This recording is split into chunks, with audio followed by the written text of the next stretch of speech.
So, are we ready now for the fat boy?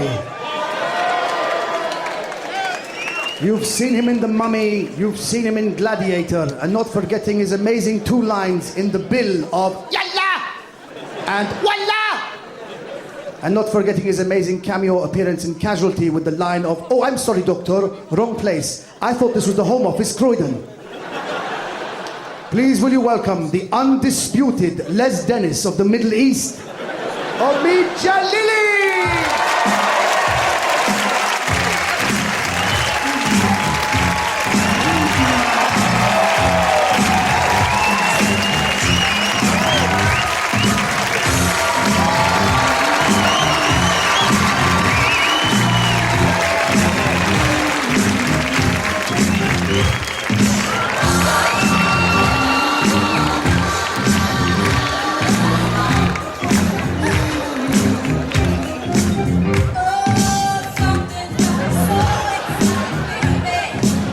That was my audition for Gladiator.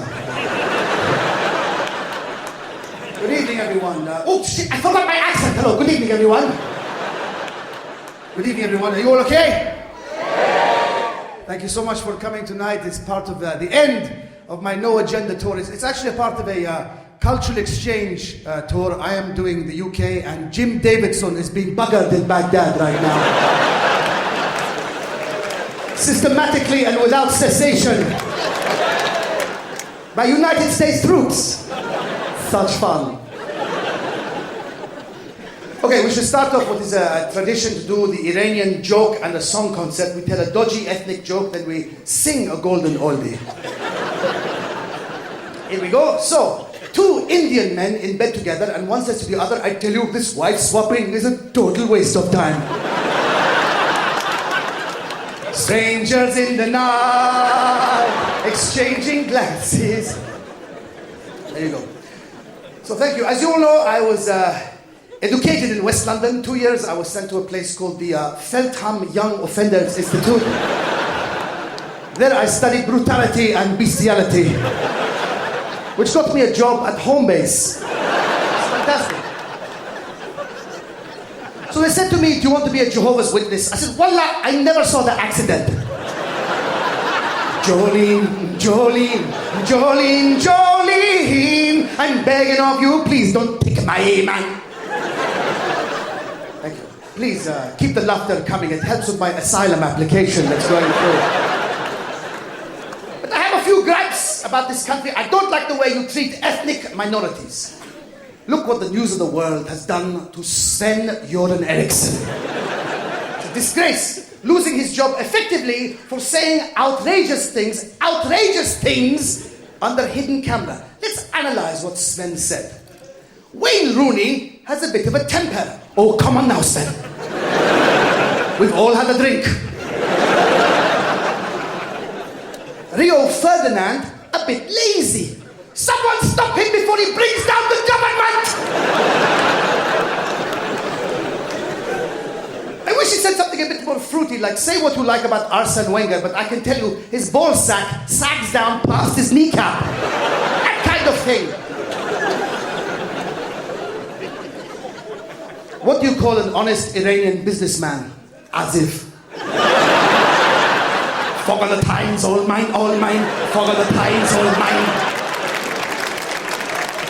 Speaking of Geordie twats, I would like to say, did you know, a little showbiz story, I had no idea in the film Gladiator that Ridley Scott is from the northeast of England. Did you know this? He's a Geordie. Ridley Scott is a Geordie.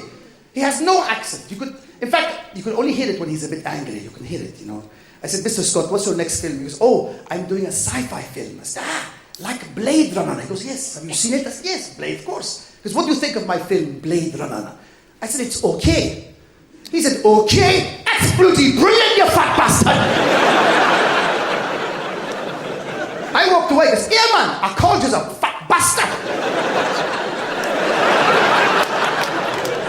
What you was gonna do about it? You see, I do the accent because even in Iran, we know Newcastle is a shithole. No one has seen in the history of mankind. Okay. Well, there you go. There's the ethnic section out of the way. No, a lot of you know I don't talk about that one bit. That's just a little ethnic ruse I like to do at the beginning. Because I used to be a management consultant. It's true. I thought I'd give comedy a crack, and but I'll tell you what, it's going really well. It's amazing. And I was never the funniest guy in the office. I was always the second funniest guy, because my mate Keith in accounts is nuts. He's nuts.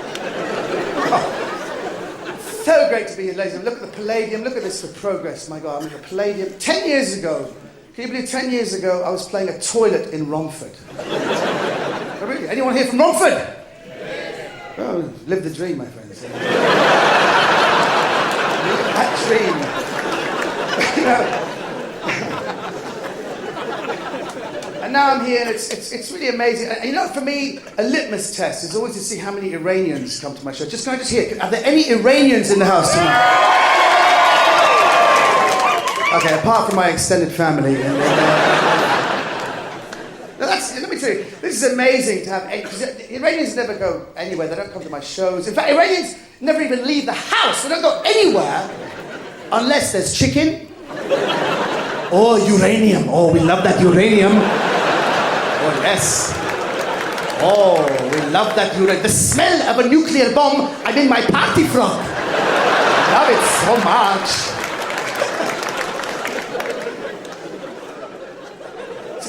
Come on, Iranians, let's get an Iranian atmosphere in the play. Let's go. Let's do a sing-along. Let's go. Iranian sing-along, come on. Iranian sing-along. So, don't clap, sing it. Sing it, you don't know, sing it. Sing! You don't even know that song? We've got the shit ones in tonight, I'm so... That's so embarrassing. Iranian rented crowd. Hair shake there. But see, that's typical. Iranians, we're not very good. We can always start songs off. We can never finish them off. We've got this Iranian tribute band to S Club 7 in Iran. They're amazing. They can never finish off. They go, come on guys, let's go. So don't stop, never give up. Hold your head high and reach the top. The creamiest milk, the lightest bar. The goodness that's in Milky Bar. You got confused again?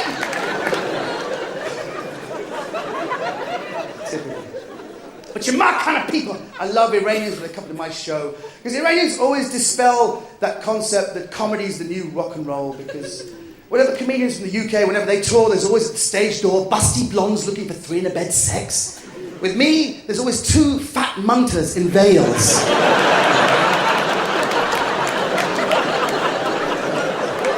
Excuse me, where is toilet? They're comedians, partying hard, day and night. I'm standing there, signing autographs, going, so how do you spell Fatima? Oh, with a PH. Rad! It's rock! But I love Iranians, and I'm very proud. I'm a big football fan, and it's amazing how sport can really make you proud to be Iranian. Because Iran, we've made the World Cup finals again! They feel great. The last time, 1998, we played the biggest sporting event in history. USA versus Iran. Do you remember that game? Do you remember that game? The most moving sight where politics put aside by sport. Before the game, the captains exchanged gifts. The Iranian captain gave some kebabs. Which was very nice touch. Very nice touch. And the most moving thing was that Iran won. Yes! And we know how to party! Every Iranian in town, we took Edgware Road by storm. BMWs and Mercedes cruising up and down Edgware Road. Fat Iranian men with cigars going, chauffeur, chauffeur, honk the horn. Yeah. Honk it, come on. Filipino servants waving the Iranian flag. So proud. And you have to be careful. And you see, there's a times where we were embarrassed to be Iranians. I'm not from Iran, no, I'm from Persia. It's a big difference. I'm from Persia. As if everyone's saying, oh, you're from Persia? You mean next to Assyria, Mesopotamia, and Thrace? Very noble race of people. It's a bit like a Persian cat, isn't it? A Persian cat. Look at the Persian cat, they're so sweet. Not an Iranian cat, no. An Iranian cat has a bomb under the body warmer. Persian cat, something completely different. And we're also very passionate people. You know, we're very Iranians, all Middle Eastern, we're very passionate. You know, I'm passionate about everything. Even in love, I'm married to an English person, and she's, you know, can't understand it. When we're courting, I'm saying, you know, I love you so much. We do extravagant things. I love you so much. You know, I love you so much. I love you so much. I'm going to cut my hand. I'm going to write you a poem in my own blood. Read it. Read it, you bitch. Read it. She's so English. She took the poem and went, oh, thanks.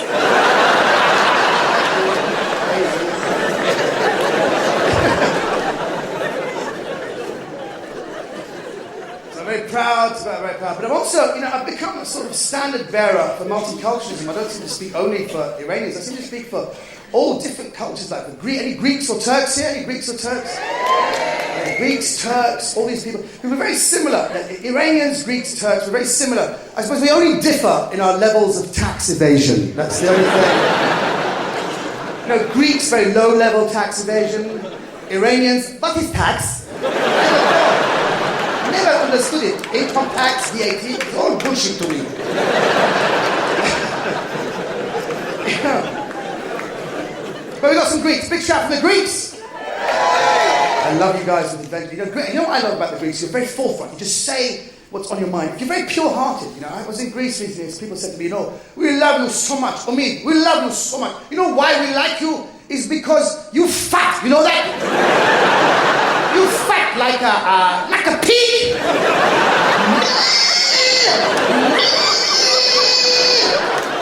Look at you with the wobbly man tits, you fat bastard. Go on a diet. You're going to die. You know that? You're going to die.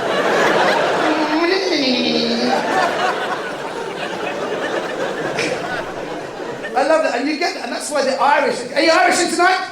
I love the Irish because you've got that forthrightness. You got it from the Greeks, all the forthright. Because I do a festival. It's true, you get it from the Greeks. Because I do a festival every year in Kilkenny. It's called the Kilkenny Festival, actually. And they always make me spend the morning with the entire ethnic minority population of Kilkenny. And I can tell you, he's a great bloke. He's lovely. He's from the Isle of Man, actually. And they're very forthright. People like in Kilkenny and Ireland, people like you. People say, hey, saw you on the TV, you're great crack, you're all right. But if people don't like you, people say, hey, saw you on the TV, you think you're funny, but you're shite. What makes you think you can do that job, you big fat bastard? And the trick is you've got to give it back. I said, well, what makes you think you can do your job, you big fat pot-bellied potato, big paddy twat? He looked at me and went, you're all right, son, you're all right. Such a sense of community, I love it. Any Turks here? Any Turks? I love you. You know what? I always speak up for the Turks because you are the most marginalised people in Britain right now. The Turks had the Ottoman Empire, 100 years, ruling all of Europe and Asia. All of Europe and Asia, the most powerful culture. And now in this country, we associate Turks with the kebab shop. And some of these people have run away from an oppressive regime. I mean, to be honest, you just talk funny. Whenever you speak English, you talk funny. They do. I met this one guy because, you know, in my country, in Istanbul, I am a doctor psychologist. One day, a boy, he came to me with blockage in a penile tract. And blub, blub, blub, blub, blub, boy is a yellow like a bloody piss stain. I speak to him 3 hours, 4 hours. Blockage is in brain, and blockage done, blockage go, and piss shoot out his dick like nobody bloody business. You want chili sauce with that, my friend? Garlic sauce, whatever you want. I love you so much.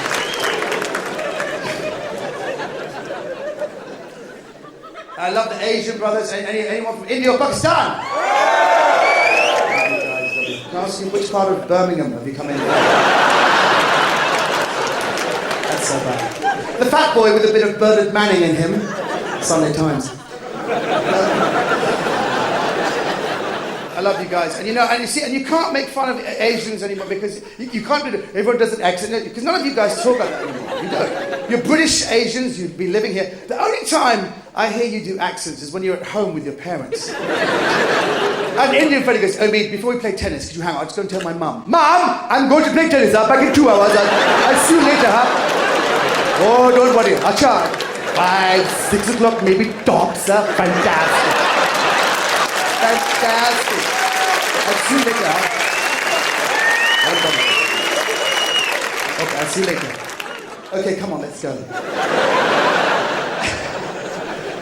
I love that. And as many people know, I've been doing lots of anti-racism comedy workshops for Millwall Football Club. I'm very involved in kicking racism out of football. If those of you don't know what happens is you've got different ethnic minorities. We share our culture to little small theatres full of like young people and skinheads. And it's amazing. And what you have like, for example, me, Iranian comic. People say, oh, that's right, that was really very good. You know, a Korean juggler. People, oh, that's right.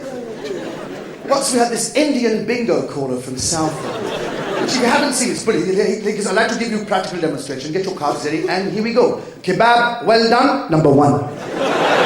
Hot vindaloo, 22. Chutney, raita, papadam, naan. Who's at the door? 44.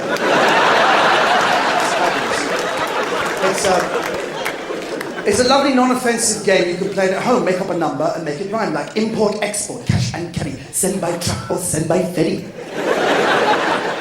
Acha, send it by freight, 88.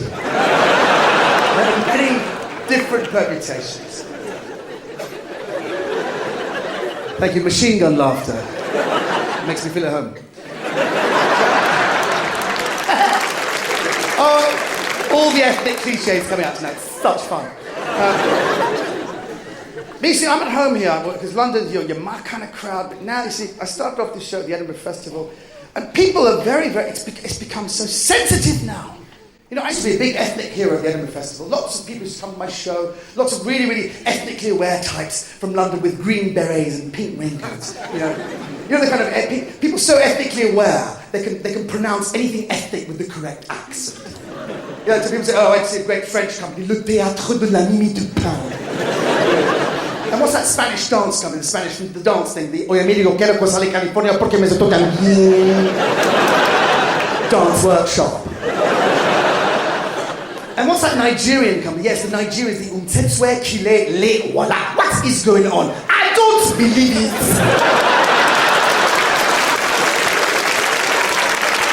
Theatre company. From Lagos, really experimental. Those same people, they've all turned on me now. And you know, even more, you got some Europeans who thought I was really racist. Some Germans came up to me and goes, hey, what is that bit in your show? I used to do this bit in my show saying, it's an introductory joke saying I'm the only Iranian comedian in the world, and that's 3 more than Germany, okay? Simple joke. And some Germans say, hey, we just saw your show. What is that bit? You are 1, that's 3 more than Germany. It makes no sense. What are you talking about? You're 1 comedian, 3 comedians more than Germany. By my calculation, that makes Germany in deficit of 2 comedians. I don't get it. Here, look at my pie chart. I made a pie chart. Can you explain? What are you talking about, fat boy?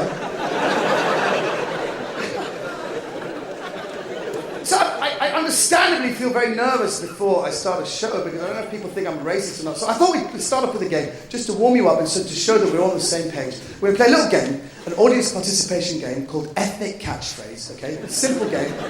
It combines our British love of the catchphrase whilst having a celebration of minorities. It's simple audience participation. You can sit where you are. Let's do a quick warm-up.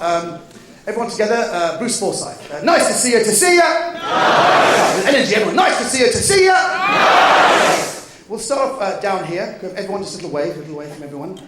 Simple catchphrase for everyone down here. We're going to do My Culture, Iran. Let's celebrate Iran together. Simple catchphrase. When I say images of Iran on the BBC, that's images of Iran as presented by the BBC, could you all go, Allah, Allah, Allah, Allah, Allah, Allah.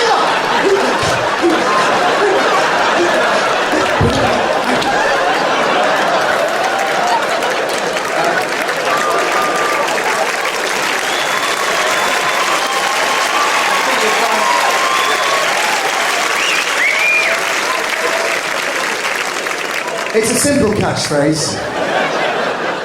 You can beat your heads, beat your chests. If anybody wants to improvise, we've got some chains backstage. Okay? So you guys, are we ready for this? Now you have to help out as well. Do we want them to do this? Ready? Can you feel the tension down here? Alright, all together now. So, here we go. Let's come out strong. Let's go on DVD, you've got to really go strong. So here we go. Images of Iran on the BBC.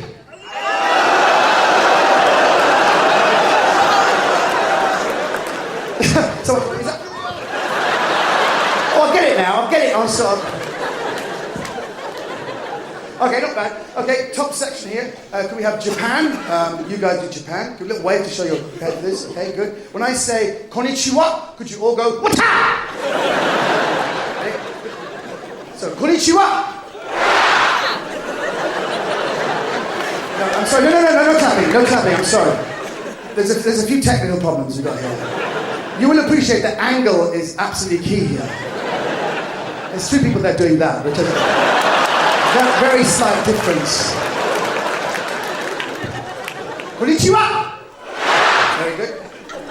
Before we get to you guys at the top, we'll do everyone together because I can feel people that still need to be warmed up. We'll do London, we'll do central London, very simple catchphrase, everyone together.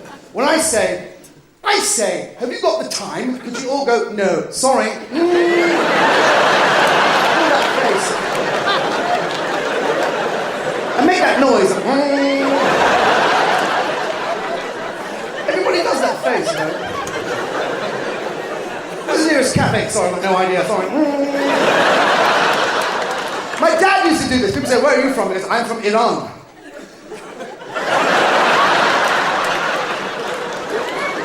So let's make that noise, okay?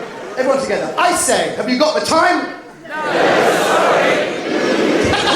That's really funny from up here. That's very funny. Okay, top circle, cheap seats. You guys, let's go. Big cheer from the top circle. Okay, you guys get to do, exclusively, you guys get to do India. So when I say Indian speedboat, because you all go... It's the best bit in the whole act. Quiet down. Indian speedboat.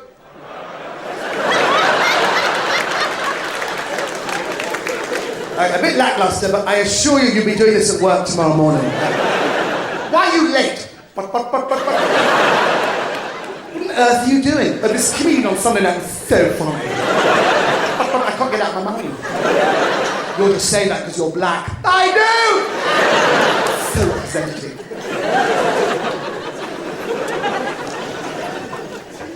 Okay, well there you have it. Ethnic parlour games that ultimately lead to nowhere. The Independent. Tough times. Okay, but to show we're all on the same page, and now I can tell you, ladies and gentlemen, that, you know, when I first started, this whole no agenda thing is basically a celebration of my last 10 years of an Iranian comedian. This is such a big thing because, you know, I was a student when I first started doing comedy, and you know, comedians make fun of students, and they shouldn't, because students are very pure-hearted people. We're so well-meaning. I was so well-meaning as a student. I used to wear tweed jackets covered in badges, you know. And I say, you know, I'm going to be the first Iranian stand-up. I'm going to be really political, yeah? I'm going to say what people are thinking, but would never dare say. But I soon realized everything I was saying, nobody was thinking.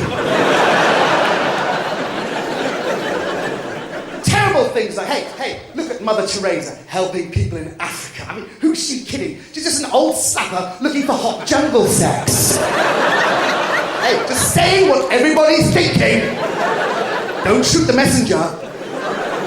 It went down so badly at the Salvation Army benefit. It was so bad, really bad. But then, that's why I made a comeback. That's why I started to do the accent, because everyone said, why are you doing this cod Middle Eastern accent? Because you need some kind of accent to take off the edge of some of the more political stuff. Like, for example, I'm circumcised, and I don't think it's a good thing. And many people say, why? I say, I tell you, let me tell you, all of my psychological problems is because I've had 1/3 of my doodah chopped off! Gone! 1/3 gone. People say, but you're from Iran. All Iranians have 1/3 of their dudas removed as a child. I said, yes, but not the third in the middle. Stay on the scene. Like a sex machine. But, you know, but I desperately wanted to be an ambassador for the Middle East because I never saw anybody who spoke my language on TV. I'm so happy Abu Hamza's been put away. Aren't you happy he's finally been put away? And I do not blame him. I blame the media for this because they gave him so much airtime. Especially the BBC. They always say, and now to get the balanced view of the Middle East, we now go to Muslim nutcase with a hook.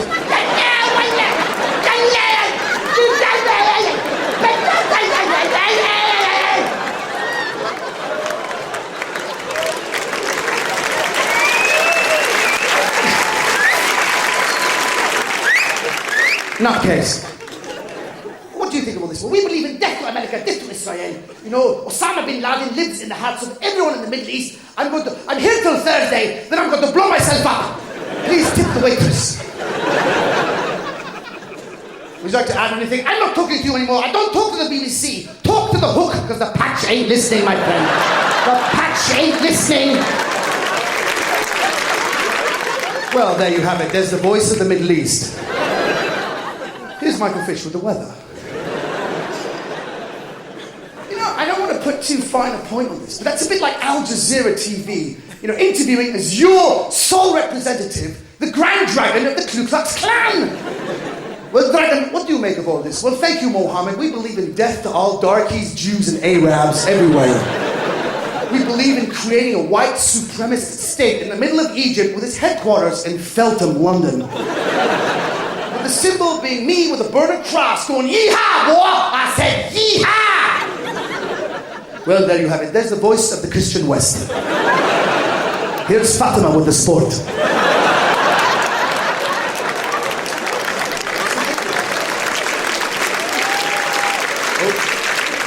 Oh, just in, we've just got the latest video from Osama bin Laden. All by myself. Don't wanna be. So I suppose what I'm doing, this is a reaction, finally. I thought, well, maybe if there's no one in the Middle East, I'll go on the TV and I'll share some things about my culture. Iranians are very nice people, okay? But, big but, we are the most interfering people on the planet. Where are you going? Can I come too? Don't do it like that, do it like this. I'll be having dinner with my extended family. I'll be just peeling an orange by myself. 3 people watching me, telling me how to peel an orange. Aha, peel it clockwise. Aha, he's peeling it. Look, aha, peel it clockwise. Why don't you cut the top bit in a circle so the stem comes out in one bit? Aha, look at him. Look at him. Orange. And then there's another auntie saying, why you eat orange? Apple, much better fruit. Would you please just stop patronizing me? We're not patronizing you, we're just telling you something you don't know, you fat pig. What's the matter with you? Look at you with your wobbly man tits. Me, pig. So we don't like being told what to do. But Iranians, you know, look, we're very interfering. Iranians are very interfering, but we don't like being told what to do. No. On an individual level or a governmental level, we cannot take being told what to do. When the Iranian ambassador was told by USA, because Iran should give up their nuclear weapons program, and you do that, the USA will do trade with Iran again. The Iranian ambassador said, well, thank you very much. Why don't we do this, America? Why don't you give up your nuclear weapons program, and we'll send you 20 trucks of pistachio nuts. Like that? I think that's a good idea. Why don't you give up Guantanamo Bay? We'll throw in a carpet.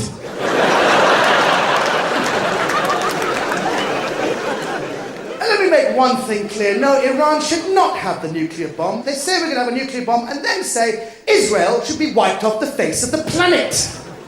It's our right to have a nuclear bomb. Well, what are you going to do with it?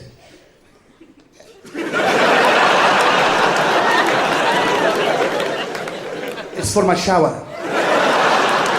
It's very piddly. I want one of those hot point nuclear deluxe one. And that's why, you see, I've taken on some of the more bizarre aspects of Iranian culture. Like there's a tradition called Tarof, which means you must never ever accept, people clapping because I'm talking about it because it's such bullshit, has to be exposed. And restraint. And it's fine, keep these traditions in your own culture. Don't impose this on British people. We used to have English people come around and my dad says, hey, have some food. Well, actually, it's 4 o'clock, I had a sandwich at 1, I'm not hungry. Come on, have a kebab, have 2 kebab, have 3 kebab, my friend. Okay, I have it, it'll taste. Do you want to taste? Oh, it's very nice, thank you so much. You like it, my friend? Take it home. I will, thank you so much. As soon as he's gone, we'll gather together. See that? What a greedy fat bastard. He had sandwich at 1 o'clock. What a bastard! Eat something before you come to our house, you four-eyed toss bag. No manners. English people, no manners. But you see, these are a few important cultural things I had to throw in because for me, it's the end of the road. I can no longer abide by a purely Middle Eastern agenda because I'm honest and things have changed for me and I have a confession to make. Okay? I'm a big lover of the Middle East, but I have a confession. I'll make this confession right now. Ladies and gentlemen, I can't abide by a Middle Eastern agenda anymore because I am as alarmed as anybody here by the sight of Arabs at airports.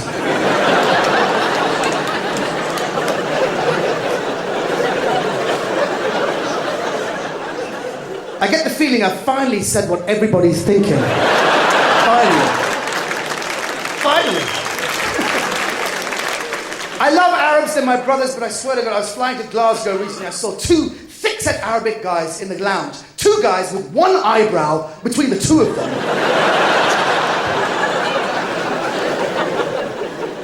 Gold chains connected to black briefcases. I'm not joking, this is not the stereotypical effect. They were scouring the lounge, looking at everyone going,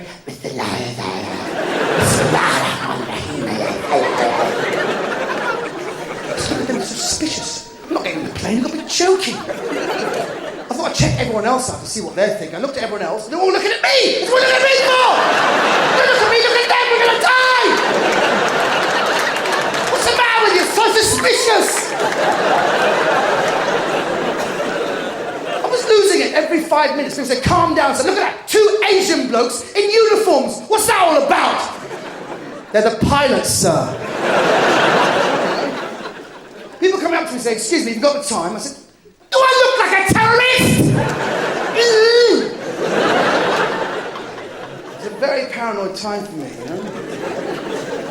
So I can't push this agenda anymore because if I do, I'm buying into this ridiculous, American idea that the Middle East is some faraway place. Like, oh, I come from a land, from a faraway place where the caravan camels roam.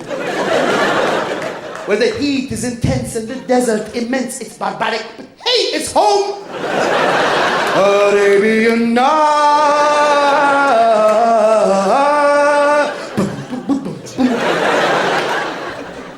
No, my friends. The internet has made the world so small. I have Iranian friends now who are obsessed. They're obsessed with carry-on films. And they can deconstruct why Kenneth Williams is funny. They say, you know why he's funny? Because 1 minute he's very posh. He goes, Next minute, Kenneth Williams is very cockney. He goes, stop messing about, shut up. Posh, very cockney. And we think this is hilarious and a very useful tactic to use when we get stopped at Heathrow Airport. Stop there, Iranian boy. What have I done? And they put on a plastic glove for internal examination. And we say, you won't find Bin Laden in there. Shut up. Stop messing about. You see? But the point is that the big question right now, because after the 7th of July bombings, now this is London, it's a big thing for us now. We used to be a multicultural society, but now multiculturalism is sharply in focus. Does it work? Can people know who they are if they can blow themselves up like that? I must say, I grew up in Britain a little bit confused. I was caught between cultural icons like Ayatollah Khomeini and Dickie Davis. A little bit confusing. Okay?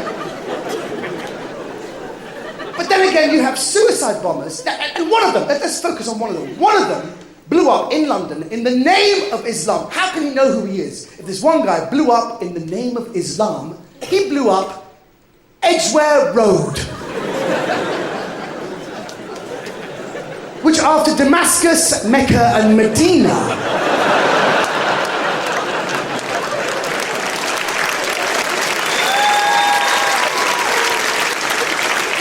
is the most Islamic place on the planet! Now, either he had no idea who he was, or he had to stop off for a falafel at Marouche. He had to. Chicken shawarma and a melon juice, please, before I blow myself up. And suicide bombers from Leeds, didn't that blow your mind? From Leeds, eh? Hey, by gum, lad, infidels had it coming to them for years, eh? That's right, lads, and when you die and go to heaven, you'll be happy as a pig in muck, eh?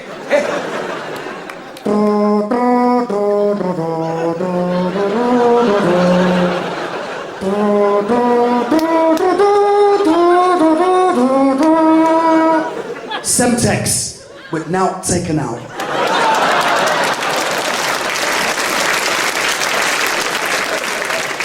Is it too early for this?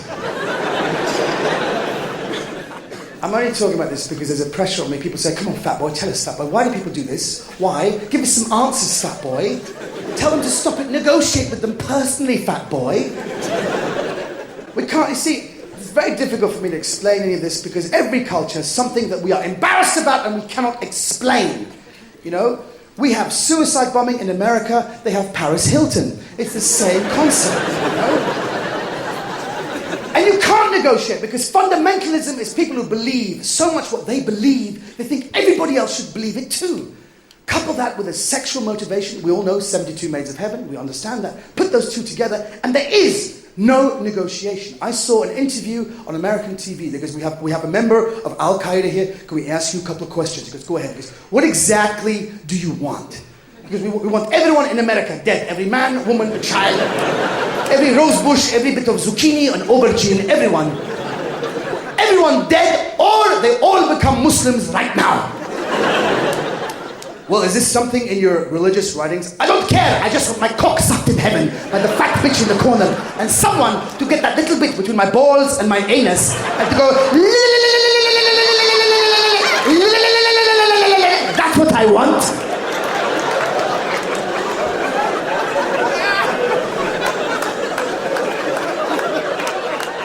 Well, you can't argue with that. This is Dan Rather, CBS News. You can't negotiate. And it's not just multicultural people where there's a question mark over whether they know themselves. It's also British people, all of us. We all have gaps in our cultural knowledge that need to be filled. For example, on the 9th of July, some people, as a retaliation to the 7th of July bombings, as a retaliation, they firebombed a Sikh temple.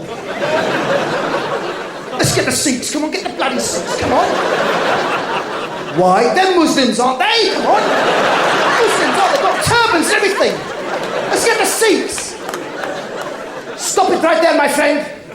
I think you'll find that turban gives the illusion that Sikhs and Islam are the same, but in fact, they're completely separate religions altogether.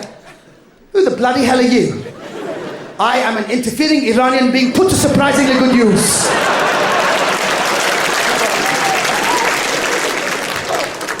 Well, I must say, as a skinhead, my knowledge of Quranic scripture is tremendously limited. You've really helped me out, mate. Thanks very much. No problem, my friend. And next time you throw a Molotov cocktail, may I suggest you throw it from behind your head and follow through? Underarm's a bit Nancy, innit? You took the words out of my mouth. So I suppose now what's very important is that I reveal something of myself because people say, well, who are you then, fat boy? Who are you here preaching to us? You see, I'm a West London boy. Anyone here from West London? West London, massive. See, I lived in Kensington and Chelsea, that's where I was born. It's a very bizarre place because it's a very posh place. But my home life was filled with old Iranian men in pyjamas walking around at 4 in the afternoon, playing with their balls. Omid Djalili, can you translate this Charlie's Angels for us? You know, Farah Fawcett Majors is Iranian, you know. Farah, Iranian name.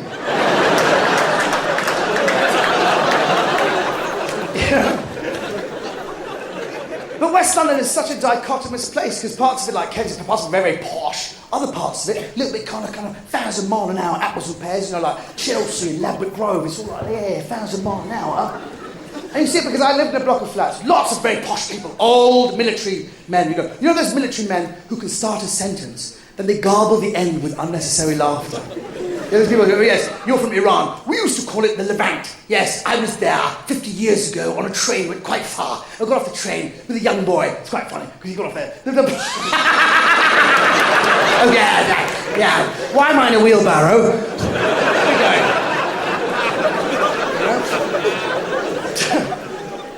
But I'm a big football fan, and you see this other more thuggish side of me comes out if I go to a football match. You'll see this. I'll be in a football match, and I always scream and shout. I get very vocal. I say, look at that, hey, referee, indeed, referee. Look at that, look at Wayne Rooney. He's fat, he's scouse, he'll probably rob your house. Wayne Rooney, Wayne Rooney, Wayne Rooney. I don't know what happens to me, but after a game, if I see a few away fans, I go a bit monkey. I can't stop myself. I say, yeah, away fans, come on, take your order. All right, come on, yeah, come on, yeah.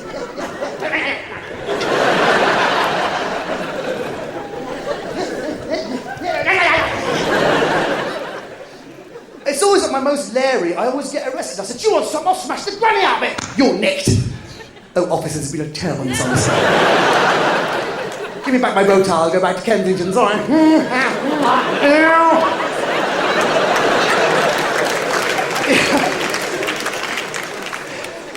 But I realise also that whether you like it or not, ethnicity will always impact your personality. And for me, it's been impacted in the most bizarre way. I find that if I get a little bit hot, I'll go a little bit crazy. Because it's an Iranian thing, we hate the heat, you know? Iranians, if we get a little bit hot, we make so much noise, Iranians. My mother in public space used to go, oh, oh my God, shh, wanna watch the film? The bloody watch the film, I don't give a shit. You just make noise, you know? My dad always held his balls. Oh, yeah, sorry. You're so hot you can't speak. People say, are you okay? Yeah, that's about it. And people say, but you're from Iran, it's a hot country, 38-degree average. I said, no, you go to Iran now, and some of those poor women in veils, they're so hot, they've actually developed a fanning system underneath the veil. You can spot them a mile off if you get off the plane. They all look like hovercrafts. They're going to go... Jealous Iranian women say, oh, she's got the deluxe model, bollocks! We hate the heat. And for me, if I get a bit hot, that's when I go crazy. I was watching a play. There's no air conditioning. And my friends in the play, they said, we knew you were about to go. Because after 3 minutes, I was going...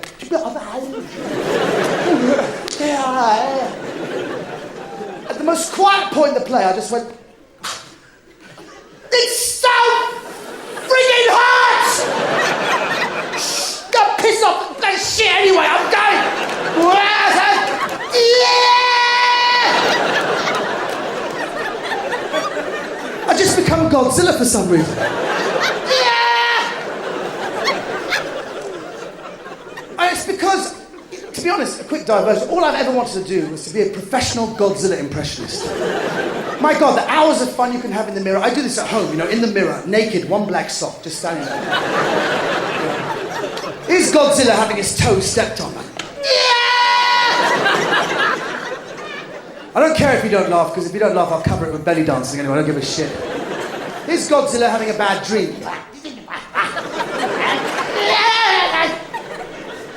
Belly dance.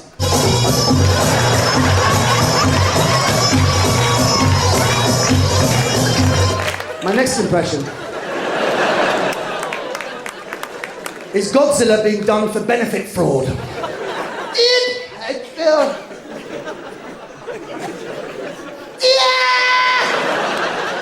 Belly dance. My last impression is Godzilla in a road rage attack.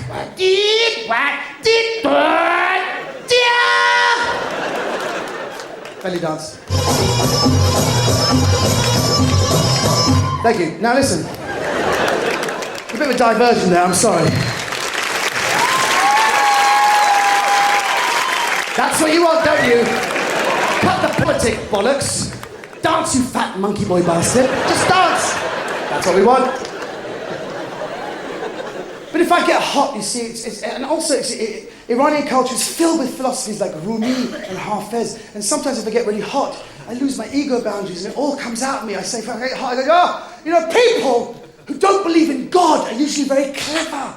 Yeah, that's because their brains get in the way of their souls. And sometimes people's souls get in the way of their brains. And that's fanaticism. And people say that's very good. But put me on a plane, on the middle seat, I've eaten too much, and those air things don't work. I'm going, yeah!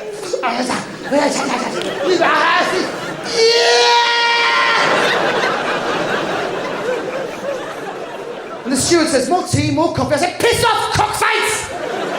Oh, flippin'.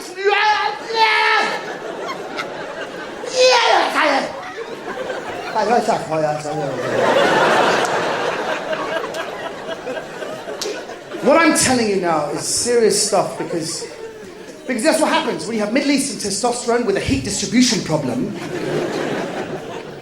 It calls for something you have to do. You have to redress the balance. I've been doing that in my life. I'm a responsible ethnic. I've been trying to hang around to redress the balance. I've been trying to hang around with the most empowered group on the planet. Okay, I come from the least empowered group, Middle Eastern man. You know, vilified, maligned, misunderstood, hairy back. I'm trying to hang around with the most empowered group, which is the middle-class English mother from Putney, West London, Bluetooth earpiece, 4x4 car, Cafe Nero, skinny latte, low fat, diet muffin, a copy of the Daily Mail, Nazi bitches. Yes. I speak with authority because my own wife belongs to this group.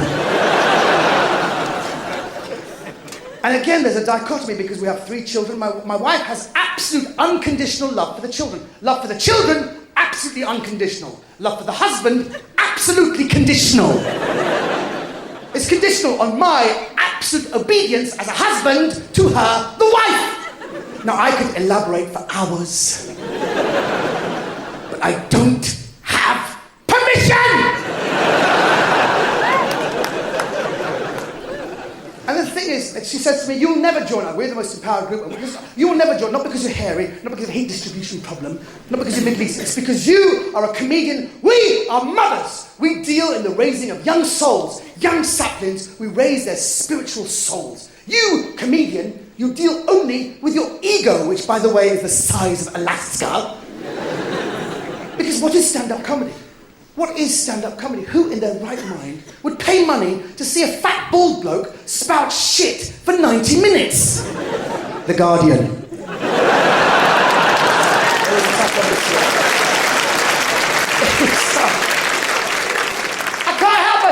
Sometimes I'm with this empowered group. I walk behind them. They're taking the kids to school, take my kids to school. And I overhear them talking. Say, oh, darling, are you okay? If I'm fine, you know. People say, oh, you look so tired. Is Mungo still teething?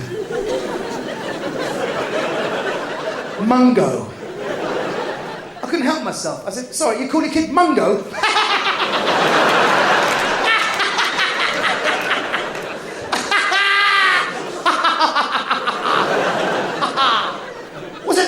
Monkey boy.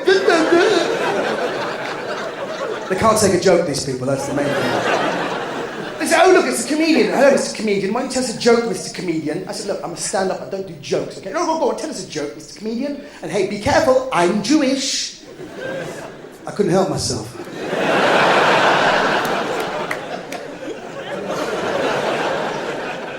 All right, okay, Jewish kid goes up to his dad, says, Dad, can I have 50p? And the dad says, 30p? What do you want 20p for? I haven't got 10p.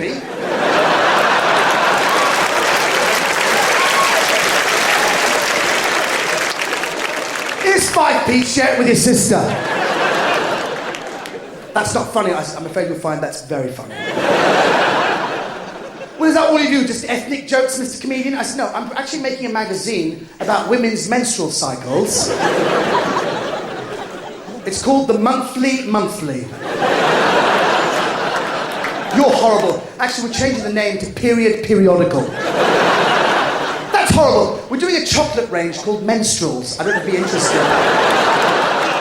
That's not funny. I said, it's very funny. Look, I'm just jealous. If there are any mothers here, I'm jealous of all women anyway, because I read somewhere that apparently you are judged. You can see how evolved you are as a human being by your capacity to multitask. I'm being judged. I thought that was a woman's thing to multitask. Now, guys, I don't know about you, I have enough trouble watching the football, eating a Big Mac, and fiddling my balls at the same time. You know? You guys clapping, very good. But my own wife, she can cook a meal and knit comb a child at the same time, and do the homework with the other child, cook, knit comb, homework, at the same time support a friend through a crisis on the phone. At the same time, formulate a letter in her head to the council complaining about rubbish collection times. Yes, I'm a mom, I can do anything for you. A whole new world, a whole fantastic point of view. It's the circle of life, and it moves us all.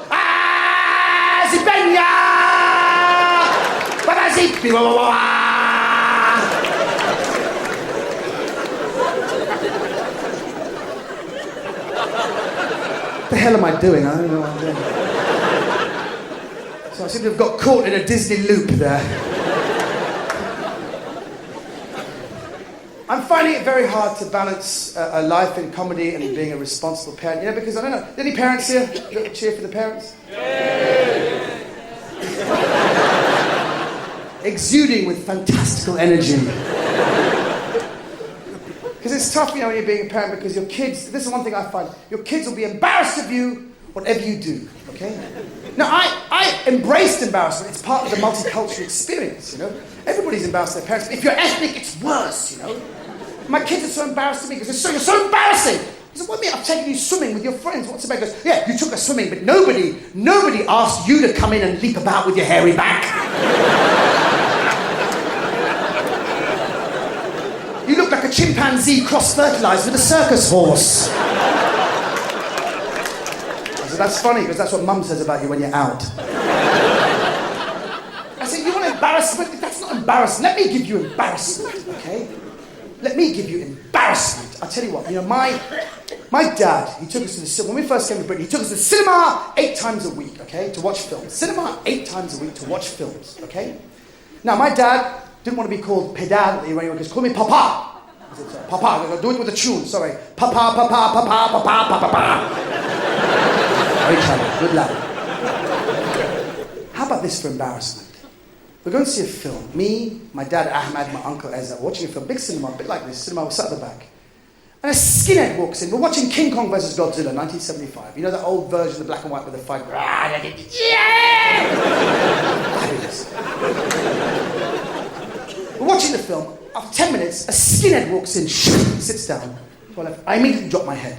Ethnic minority reaction, drop your head. Symbol of racism, possible violence, drop your head, keep stum. But I see my dad and my uncle, they check the skinhead, they look over, and like a moth going to the light, all they see is a shining bald nut. And they're compelled to sit behind it and smack it on the head. I don't know if this is a Benny Hill thing, but it's not quite kosher in London, 1975. Now, in Iran, you smack someone on the head, which is the worst thing. You smack a bald guy on the head, it's the height of insult. But what you do, you pass off as if you're a mate or a relative, because we're all kind of related. You kind of go, yeah, who are you? Hassan, who are you? Oh, it's all fine, you know? And the game here is how many times can you smack the skinhead and pass off as if he's your mate? I'm so embarrassed, my anus is pulsing like this, just with embarrassment, my head down. My uncle says, Ahmad, bald guy over there, I give you £1 if you're there. He says, right, in here, please. Ah! Boy, what you want? My dad says, Hassan, what are you doing here?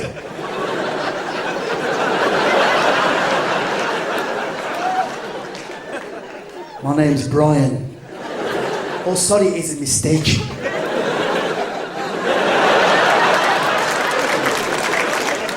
I've got to with someone else. Please enjoy the film.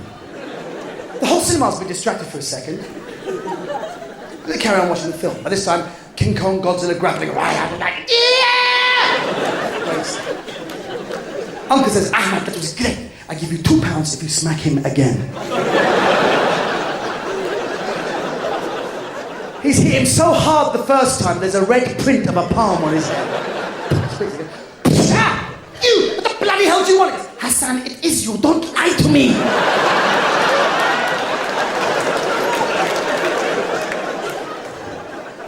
I said, my name is Brian. Sorry, it's a mistake again.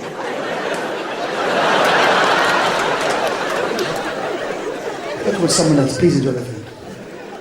The skinhead just gets out of his seat and walks away, walks all the way around there and sits there, seat 1, row 1, away from us. By this time, we're watching the end of the film where King Kong and Godzilla have become very good friends. And King Kong's on the beach going, Rah! And Godzilla's going back in the sea, and he does that one final turn, and he goes, yeah! As if to say, text me, yeah?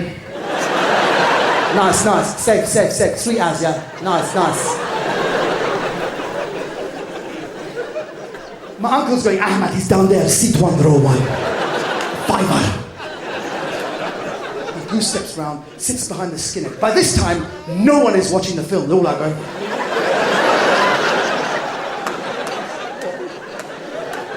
He sat behind him like this. A triple whammy of such force ensues. The headbutt. Jesus! You! What the bloody hell do you want? Hush silence. My dad goes, Hassan, here you are. I've been smacking a bald bastard up there. Last 10 minutes. Here you are. Oh my God.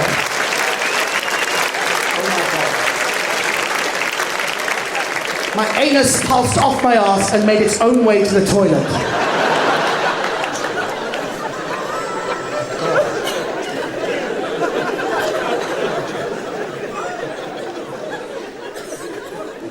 And what can I do? There's only one thing I can do, you know? To get over that. Often I just look at myself in the mirror, I go, do it, that's, do it, that's, that's, that's, do it, that's, do it, balance, do it, that's, balance, bari. 33. I feel better. But ladies and gentlemen, I'm giving a false impression now that I'm presenting myself as some kind of international man of mystery. What? But let me tell you this, I can't stand here and preach because I have all the same gaps in my cultural knowledge. I have all the same things, I swear to God. Because I went to America and I made a faux pas that nearly got me killed because I didn't know. I just didn't know. People don't know this. I was in America between 2003, 2004. I was doing a sitcom with Whoopi Goldberg. And everyone says, amazing. And the first Middle Eastern person on NBC primetime. Can you imagine me walking through the streets of New York being recognized? Can you imagine that people say, hey man, this is 18 months after 9/11. People say, hey man, love the show with Whoopi, you're great. I said, thank you. He goes, gotta say man, you were much better in Taxi. Now Taxi, something else now. And Whoopi's very funny. I always defend her, but I think she's very funny. You can always tell how funny people are by how spontaneous they are. A woman walked on set with a vest. She had very bushy armpits. And Whoopi said, my God, she looks like she's got Don King in a headlock. Oh, it was funny. And it was incredible because I was taken in by American culture. And on top of that, being taken in by black American culture. The guy played Whoopi's brother saying, Ahmed, you are one of us. Because you're my dog. I said, thank you. He goes, Ahmed, you're my nigger. I said, I certainly am. Thank you so much. Do not be alarmed by the use of the word nigger. We have reclaimed the word nigger. It means you're one of the homies, man. You're one of us. I said, thank you so much. And I love the way these guys, there was such a nobility. Because even when they kind of tell you a joke, they kind of sound like Martin Luther King. Because Ahmed, I want to tell you a joke. Now, what do you get? What do you get if you cross an onion with a donkey? Well, usually you get an onion with very long ears, but now and again, you get a piece of ass that'll bring tears to your eyes. I had a dream.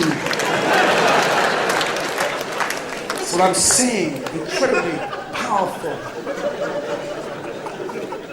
And then I made a faux pas. This is the faux pas. I had no idea, because in America, by the way, people are very sweet, but you make one faux pas, people will kill you. People are very, very sensitive. And what I've done, I've gone to all the comedy clubs to learn about things. Amazing. Comedy clubs in America are very sedate. No smoking, no heckling. You know, if you heckle, a bouncer goes, "Excuse me, sir, you're not allowed to heckle. The comedian has an act. He will finish that act." Maybe at the end, if you want to give him feedback. Which is why American comedians, just a quick thing, American comedians, they're not used to getting heckled. There's an American comedian came to Birmingham. He got heckled for the first time, and he freaked. He goes, hey, Birmingham, who was that? You do not heckle me. You know, last people heckled me. It was September 10th, 2001. Two guys from Morgan Stanley. They both died in the Trade Center. So you heckle me at your peril, buddy. Icy silence in Birmingham. I got in the back shouts, "I'll take me chances, you shits." Fabulous fun. Fabulous fun. But here's the faux pas. I said to my black co-star, I said this. I said, "Do you want to go for a drink?" He goes, "No, I'm fine." I said, "Come on, boy, let's go for a drink." How did you know that was wrong? I said, he goes, "What did you call me?" I said, "Come on, boy." Yeehaw, boy! Rolling. Come on, boy, let's go for a drink. And then Whoopi said, "You cannot call a black man boy in America." I said, "Why not?" Because it has slave connotations. You can't do that. I said, "I'm so sorry. I only meant boy in that way. You know, that kind of yeehaw, boy. I got a burning cross and I'm going to lynch you." He goes, "Omid, I thought you was my nigger." I said, "Oh, please let me be your nigger, please." I've been de-niggered. Can you imagine? I've been de-niggered. The shame of it. And she said to me, "You have no appreciation of what the black man has suffered in America, so we're going to reprogram you. We're going to re-expose you to the nobility of the black man in America." They took me to an open mic gospel night, Greenwich Village, massive auditorium, 1,500 black people. I was the only non-black guest sat right in the front row.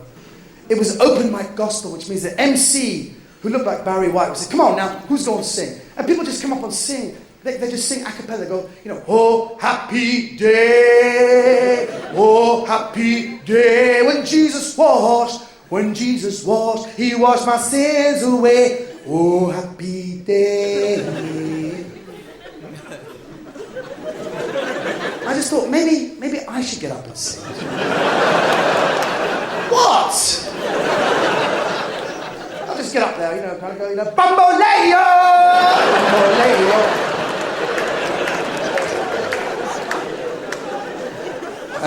But I didn't. I thought I'd just sit there. I thought, you know, this is so moving and uplifting. I'm going to sit there in the front row and just be taken in by this wonderful, wonderful atmosphere, wonderful spirit. Then the volunteers stopped and the MC started picking on people in the front row, which is where I was sat. He goes, "You, sir, you.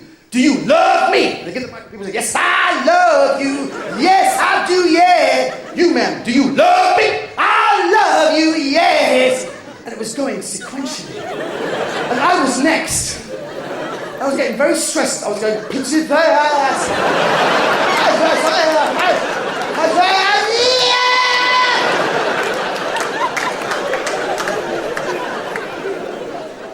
I was very uncomfortable with the format.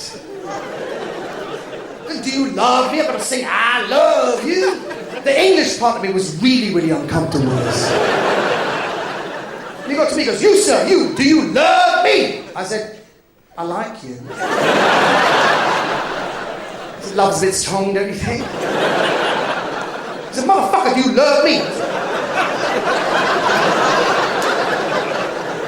I said, "We're in a holy place here. You're obviously looking for a definitive answer." I'd say, "Like, at the moment, maybe after the break. We'll see why. I don't know." "Oh shit, I don't mean why." Because we're going to take a break now, 15 minutes. And everybody around me just left. I started walking to the bar all by myself, just looking at everyone. And everyone was just looking at me like this. And this guy approached me. You know those big, fat kind of rapper types? Those guys you see in those MTV videos with black leather jackets and leather pork pie hats. You know those guys? You see those guys doing those MTV videos. They do this very little movement, the minimum where they're going, "Oh, motherfucker." Yeah. All the women dancing behind them. Oh, shaking that ass, taking that ass, shaking that ass, taking it in the ass.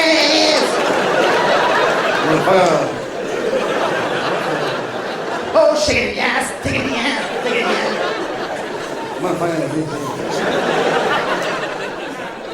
Because you didn't sing. I said, no, I didn't. Because you better sing next time. I said, excuse me, that's not very encouraging, is it? You know, my creative chakra is closing. I'm feeling very hot, I must say. Boys, I'm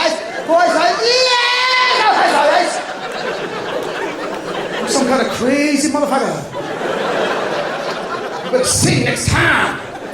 I said, my God, it's so pressurizing. The second half starts. Again, the guy goes from the other side. Do you love me? I love you. I said, we've done Do You Love Me? Let's not go over that shit again. But he's building up the tension. Do you love me? And look at me like that.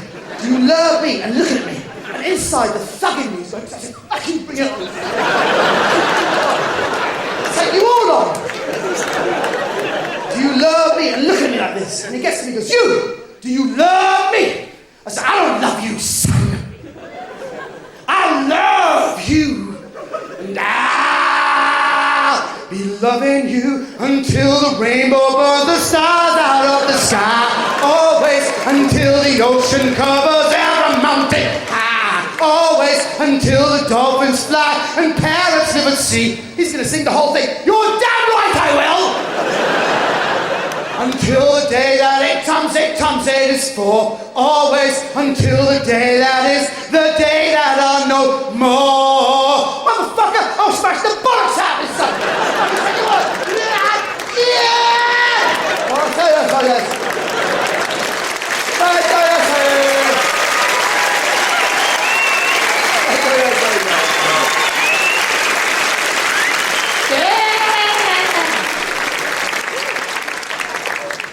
And the guy said, man, you can't sing. Where'd you learn to sing a song like that? I said, you know, when I learned to sing, I mean, that's a classic George Michael song, isn't it? They beat the shit out of me. George, that's Stevie Wonder, motherfucker! My last thought was, thank God I didn't sing the first thing that came to my mind, which was actually, Zibenya! Barazi!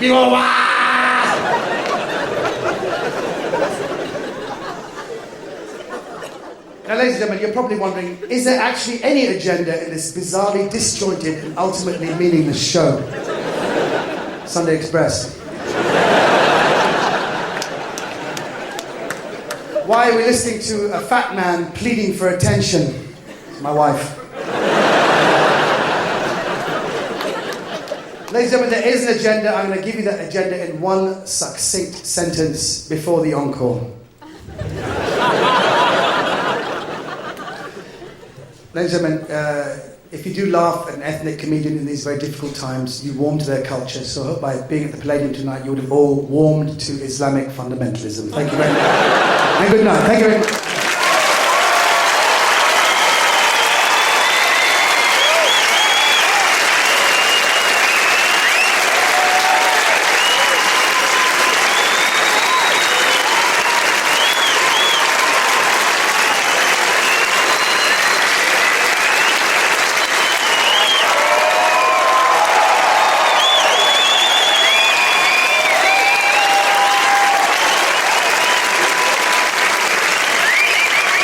Is that more?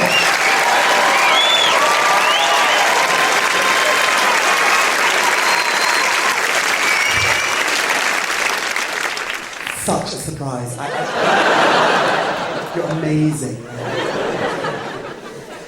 Ladies and gentlemen, I have to say, you really were. You've been a wonderful audience, but I have to say, I was tremendous. I really enjoyed myself tonight.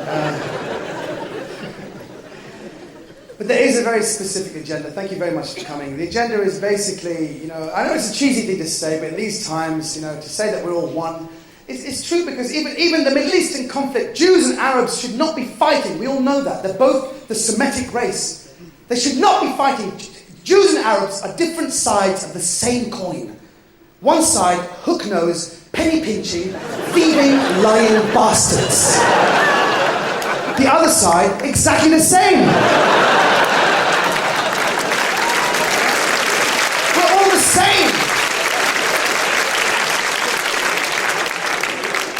And in the words of Yasser Arafat, the Jewish media are a bunch of lying bastards. And in my defense, he told me he was 21. Ya Allah!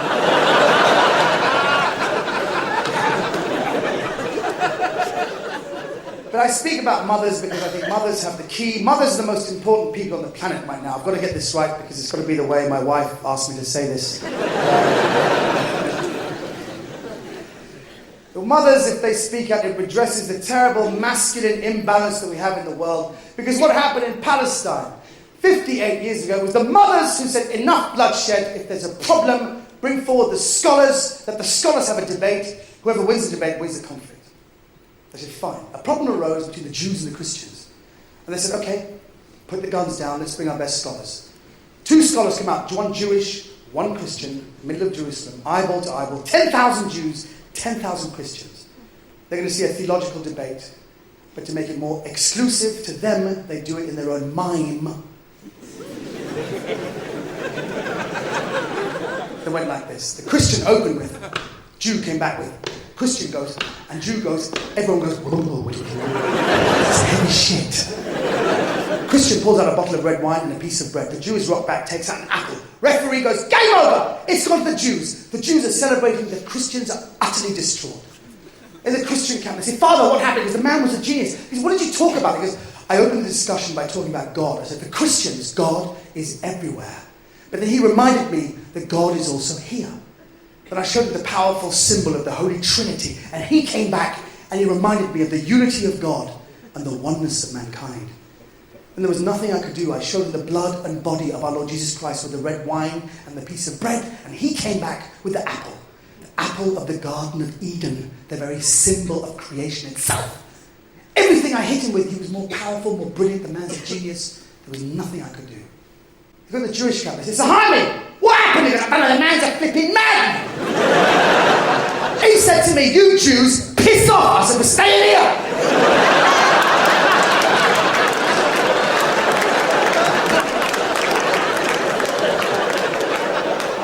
He said, we give you 3 days to bugger off out of Palestine. I said, give you lot 1 day, piss off yourselves. Then he starts playing mind games and shows me his lunch. I thought, stop it, I'll show him my snack. He's a madman.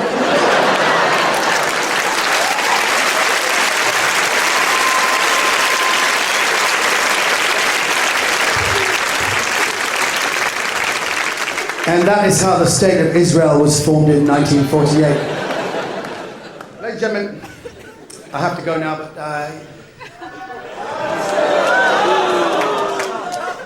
do you want some more? Okay. This is the car wash night. It's Iranian night, the car wash disco. And if you find any kind of hidden meanings in the movements, that's up to you. But as a kicker, as a finisher tonight, would you like to see Iranian night before we go on the disco? I can't hear you. Anyway, let's have a music.